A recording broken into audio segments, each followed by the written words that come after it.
you like to join me for a drink? It's on me. Woo! Grabbing a beer, meeting up for a cocktail, a glass of wine, or a cup of strong coffee, there's just something about enjoying a nice drink that tastes good and provides a mental boost as well. The travel experience has always put us face to face as well as nose to glass with beverages that do more than just quench our thirst, but convey the character of a particular culture and patch of earth. Wine is grown in the most beautiful places. Beer is drunk in the friendliest of spaces. And then there are the people who fixate on ingredients and alchemy to create something completely original. Still feeling it. So have a drink with me. It's all about beer, wine, and spirits on Places to Love. Hi, I'm Samantha Brown, and I have been traveling the globe for 25 years. Here's a great episode of my Emmy Award-winning travel series, Places to Love. Like and subscribe to join me on my adventures. Let's go. Is it just me, or is wine grown in the most beautiful places? There's Riesling along the steep banks of the Rhine, Chasselas grapes on the slopes of the Lavaux region in Switzerland. Wine is grown overlooking the city of Vienna or looking out towards the sea in Marlborough, New Zealand.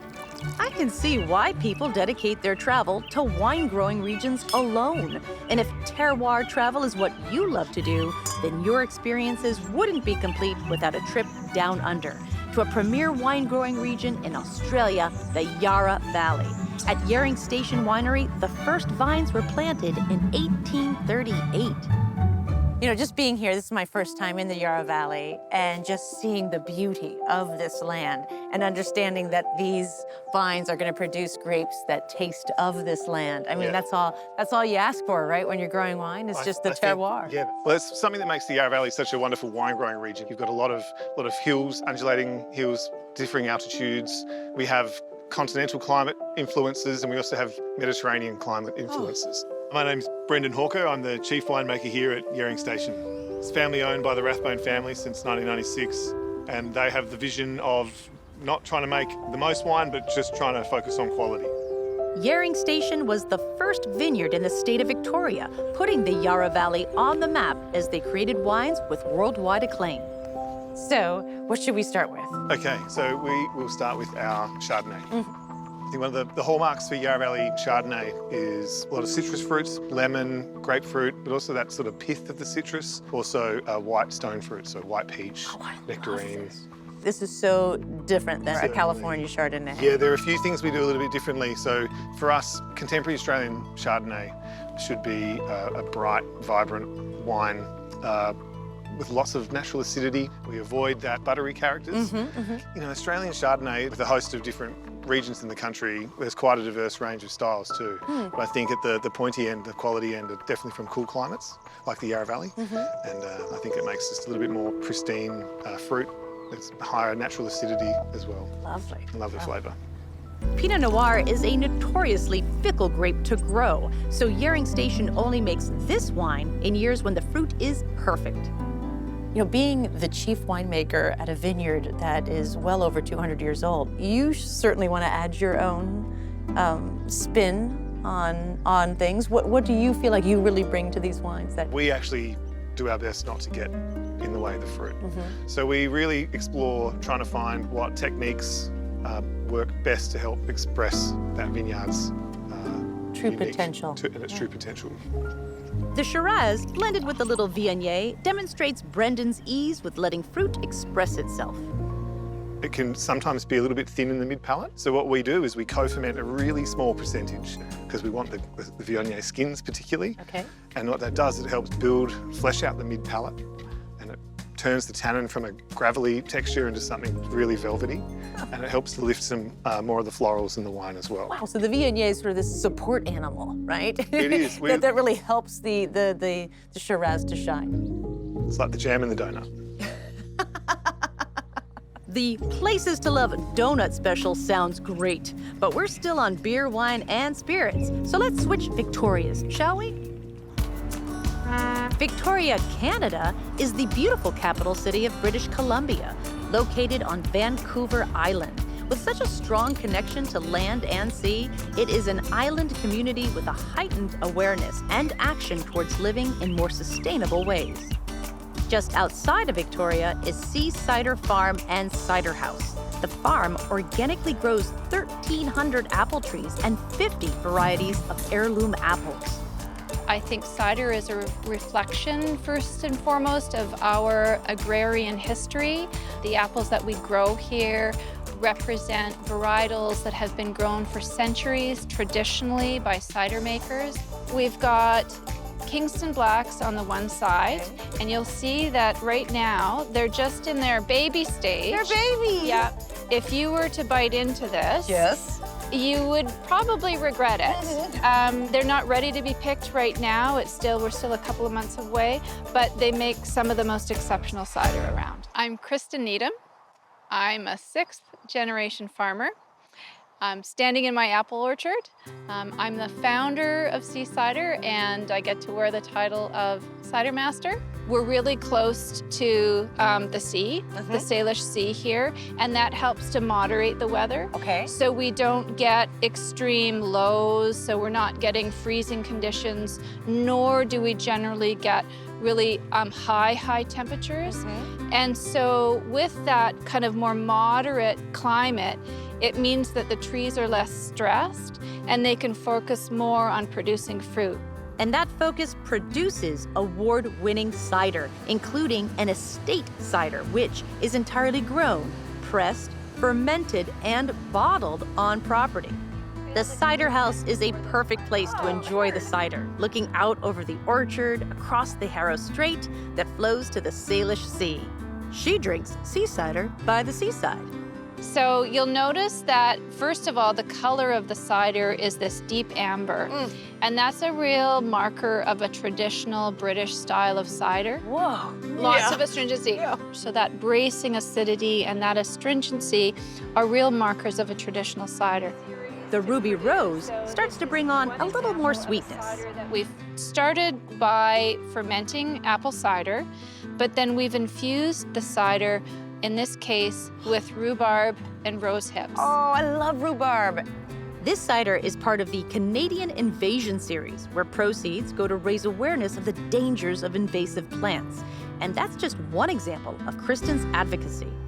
Cider has been really an opportunity for me to bring together some of the things that really I'm passionate about. For example, food security and environmental management. We've been able to grow apples primarily for cider, but also, use our cider to support the work that other organizations are doing when it comes to environmental management and food security. It's not just about a single tree, it's about the whole environment that we're within.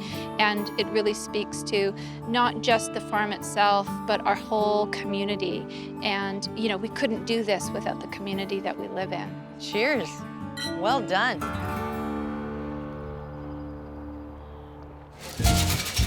There are some cocktails which you can actually pinpoint when and where they were originally invented. Here in County Limerick, Ireland, the former site of the Foynes Airport Terminal is today the wonderful Flying Boat Museum. And on one stormy night in July 1943, one of the most famous comfort drinks in the world was spontaneously invented. The Irish coffee was invented here. Yes, here in this very building. That's incredible. The flight was turned back on this particular night because the weather had changed. And of course, the staff were called into work to look after these poor passengers.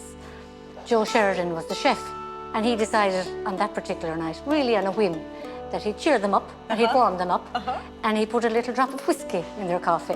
One American said to Joe when he tasted it, he said, is this Brazilian coffee? And Joe, the chef, said, no, this is Irish coffee. So Irish coffee began. Wow, and there's a very specific steps to make this drink. That's right. First step is we must heat the glass. So you have your spoon there, and we'll put the spoon in because, of course, the spoon will take the heat and prevent the glass from cracking. Oh. There you go. Thank you. And we're warming the glass so that the cold glass doesn't also kind of make the coffee cold. Exactly. Perfect. I like that little trick. It gets harder as we go along. So we'll put in 1 spoon of brown sugar. Now this is just a little tip for you. Some people at this stage, they put in the whiskey. But we don't because we have a nice hot glass now. We want to keep it that way. So we'll put the coffee in next. Well, if the Irish don't, then I'm not going to. So don't forget now to leave enough room for your whiskey. Don't put too much coffee in, bad mistake. Now give it a stir because you want to dissolve the brown sugar, and that helps to keep the cream floating on top. Because of course when it's made and completed, you can't stir it then. Okay. You must drink it through the cream, yes? Because you don't want to mix the cream in with the coffee. It shouldn't be blended. It should look like a pint of Guinness. So here we go now for the main ingredient, the Powers whiskey. It's 1 measure and 1 measure only. And it goes, give it a good shake. And if you feel like it, bend your elbow. There you go. At this stage, all those years ago, when Joe Sheridan was making his Irish coffee, he remembered the words of his boss, the restaurant manager. And he said to him, Joe, you must remember, everything must have eye appeal. Eye appeal. So with that in mind, he decided to float some cream on top. I like that. On the back of the small spoon, he poured the cream onto the spoon, onto the coffee gently. So this was originally just to give the drink a pretty look. Yes. Ah, well, it's one of my favorite parts of the drink. And there you go. We've only one more step now. We have to lift our glasses and say to each other, Sláinte. Sláinte. Cheers. Oh yeah, ready to get back on that plane. These are rice fields, and they're the fundamental source for a beverage that isn't a beer, a wine, or a distilled spirit. It's sake. And in Forest Grove, Oregon, just a short drive from Portland, you'll find SakéOne. Established over 30 years ago, it's one of the first producers of high-quality sake in America. How long have people in Japan been drinking sake? More than 1,000 years. 1,000 years. Yes. A lot of us coming through your doors Right. have no idea. Right. And we are very intimidated by it, right? There are words we don't know, don't Right. understand. Right. The bottles are beautiful, but what do the words and the bottles and the colors mean? Does it begin with rice? Is that Yes. where it all begins? Rice. My name is Takumi Kuwabara. I'm a sake brew master at the SakéOne. This is the koji rice. This is the most important things to brew the sake. What does koji mean? Koji can provide of the enzyme for the fermentation. It's kind of mold. It's the mold, right? Yes. Right. So, yeah, we are always struggling to make the better quality of the koji. That makes better quality of the sake. What do the percentages on the rice mean? So 90% means the 10% outside of the shell is the polished. Okay. 58 means 42% is the polished. And the 40% means 60% polished. So this is what remains. All the rest has been polished off. Yes. So basically you're milling the rice. Right. And that's an important step in sake. Right. It's actually an essential step in the brewing of sake because the more a rice is milled and the more of what they don't want is stripped away, the higher the grade of the sake. That's where these percentages come in, and that's the core of what happens here in Forest Grove. So I'm kind of understanding sake now, but something tells me tasting it will help me remember. Will you pour me some Sure. and then go through the tasting notes? Sure. We're gonna try the Joy. Yes, Okay. G-Joy. This is the 58%. Okay. And using the different type of the yeast. What does that mean? Sake yeast have many type, like more make the high alcohol, but this one is a little aromatic and more the full body. Wow. Lots of fruit, lots of flavor. Love the acidity. Boy, that's beautiful. Momokawa, the second sake I'm trying, has the same percentage of milled rice, but the different yeast and koji give it a completely different flavor. That's almost salty. Yes. It's like the seacoast right there. I cannot believe the different varieties of flavors Right. in sake. And I think that's where the education comes in, because for us, we just hear sake, and then so we think, oh, it's just across the board. And it's like thinking wine is all the same. And finally, the Naginata. It's a small batch limited sake exclusive to SakéOne's club members. Do you want to join? Just to smell, and then you can No, smell that's fine, it. Okay, yeah. all right. I drink a lot already, so every day. I need to catch up. Is Sure. that what you're saying? So is it the same as wine? Do you swirl it around? Sake, the aroma is very kind of sensitive. So if swirl too much, then all aroma is gone in the air. Okay, Yeah. so it's different from wine because this was so bright and sweet in the nose. Right. And then when I tasted it, it was warming. That's the general feeling I have. Yes. My mouth just is now warm. But so you yourself are responsible for this taste. Yes. That's why the company put my name on it here. Wow! Your story checks out. You're on the bottle. Well, I feel very privileged.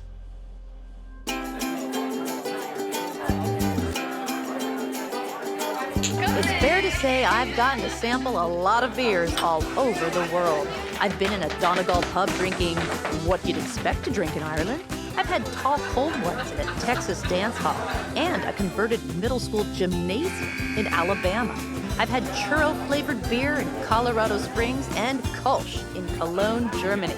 But of all the beers I've enjoyed, I've never started an evening quite like this. So the way to cleanse your palate, sniff your shirt sleeve and like take a short, sharp breath, right? Because your sleeve is neutral to you, and if most of flavor's aroma, clearing your olfactories is more important than like swishing with water. I'm Jessica Jones. And I'm Erica Jones, and we run Giant Jones Brewing here in Madison, Wisconsin. We're a certified organic, queer-owned, women-run brewery. And sleeve sniffing is not the first thing that won't feel familiar to you at Giant Jones. We start by tasting water. So if most of flavor's aroma, right, is like smelling it, putting it in your mouth, moving it around, swallowing, breathing out through your nose. So what are people getting from their water? It's soft. I feel like the feel of it is soft. It's not like, I've had a lot of hard water, and you can taste that tinge, that minerality, that like, woof. But this is a really soft water. It's reminding me of bath water. Okay. Like filling up my bathtub. Yeah. That's the first thing that comes Right. to mind. This is just straight from the city of Madison. Yeah, it's bath water, straight up. Drink up bath water. There's chlorine. There's also some other like acidic tang that's different than chlorine that I'm not sure where it's coming from. So we don't use this to make beer. The second one that they brought out is carbon filtered, so just like your Brita pitcher type thing, and softened. So it's more refreshing, but also like I'm salivating a bunch because the sodium level's higher than I want. And I don't want you to salivate when you drink my beer. I want you to just feel refreshed. Wow. Right? Jessica recently got to participate as a panelist judge on judging the best water in Wisconsin. Whoa. So not only does she love beer, she has a passion for water. So finally, this is my ingredient water. This is reverse osmosis water. So this is like when you go to the store and you buy a bottle of water or you like do the bulk fill, this is what they're giving you. And so in Madison, we've come from 700 grains of dissolved minerals to about 7. Wow. So like I've now removed the sodium, I've removed the rest of the carbonates, and like this is sweet, it's just crisp. Like I'm not salivating, I'm not dried out, I feel refreshed. And so like now I've got my blank canvas to make beer. You've stripped everything away, all the aromas you didn't want, with the water to get the one you do. Yeah. Giant Jones Brewing pays special attention to tasting the beer in different ways. Jessica and Erica believe that pairing it with chocolate helps you discover its nuances. And finally, we get to the reason we came to a brewery. We're gonna start with the darkest beer because the color of beer tells you what color it is, and that's it. This idea that you need to taste from the lightest color to the darkest color is absurd. You need to taste from lowest impact to highest impact. So the blackest beer, what are you getting from it? Good shirt sleeve sniffing. Coffee? Getting tobacco. Tobacco? Great. Chocolate, tobacco, which is one of the defining things of Baltic porters. So we're gonna go to your lightest colored beer now. I'm not gonna tell you what this is, I'm just gonna let you perceive it. It's tropical fruit, like a mango. There's like a Calvados thing going on, like not American apple brandy, like. Yeah, the true French, right? May I just say something? Yeah. Your beer is phenomenal. Thank you. It tastes so good. Right, we're going on about notes and we're getting very studious, but I just want to say, good job. This is fantastic. Compliments to the chef. Thank you. Collinsville, Illinois, just a few miles east of the Missouri border, may have a deserved reputation as the site of the world's largest catsup bottle, but it's also the site of a relative rarity in the spirits world, a combination brewery and distillery. Collinsville happens to be the horseradish capital of the world. And what does that mean? Collinsville, the area grows over 60%, closer to 70% of the world's supply of horseradish. What? Right here in the Mississippi River bottoms. And so just down the bluff from here, we grow these. So these are the roots. You export, this small town in America, Illinois, exports most of the world's supply of horseradish. Who's the biggest buyer? It finds its way in a lot of wasabi. Okay. Even though wasabi is a cousin to the horseradish, a little bit different root, but you can't really tell the difference.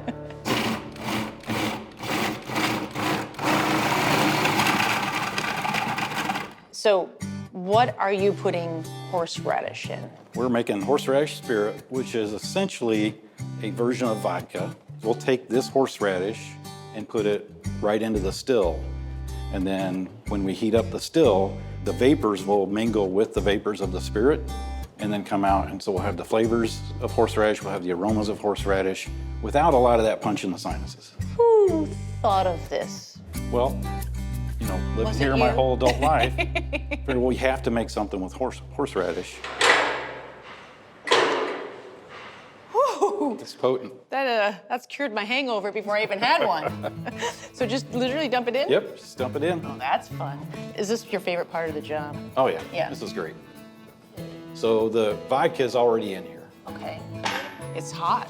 Yes. Am I doing it right? Oh, it's fine. Yeah, just got to get in there. Oh, I see. Now I'm in. Okay. Whoa, this is a full vat. Yes.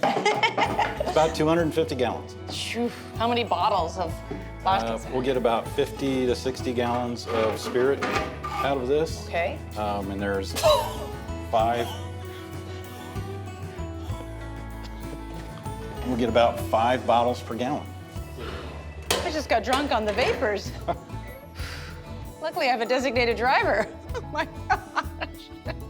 And this is a purely local drink because you use the grains from local Illinois farms. Corn-based vodka is how it starts out. Okay. We call it horseradish spirit afterwards because since I'm redistilling it, it comes off the still at a lower proof than what vodka typically is at 190. Okay. And we do that lower proof so we get those flavors to come through. And how long did you have to test this before you thought, that's it? You know, I got lucky and my second batch was pretty much like what we taste here. It sounds scary. It does. But I think you'll be surprised at how smooth it is. Okay, cheers. Cheers.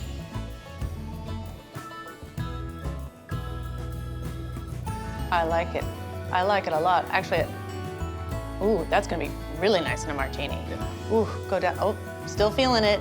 You know what? I'm gonna saddle up to your bar and I'm gonna say, I'll have a shot of horseradish vodka. And people will be like, she's cool, right? Absolutely. That'll just get instant respect in these parts. That's in Collinsville, absolutely. Cheers. Cheers. Derek says he's trying to capture the spirit of Collinsville with his creation, and that is the essence of all great brewers, winemakers, and distillers, creating a liquid sense of place that, when poured, creates a timestamp to a moment, a meetup, and a memory. I'll drink to that. Hey, thanks for watching this episode of Places to Love. What was your favorite scene? Be sure to leave a comment. Now, for a full itinerary of this episode, click here. It is a great travel planning tool. And here, if you want to watch more full episodes. And of course, subscribe to my channel to see new episodes as they are released. Hope to see you out there.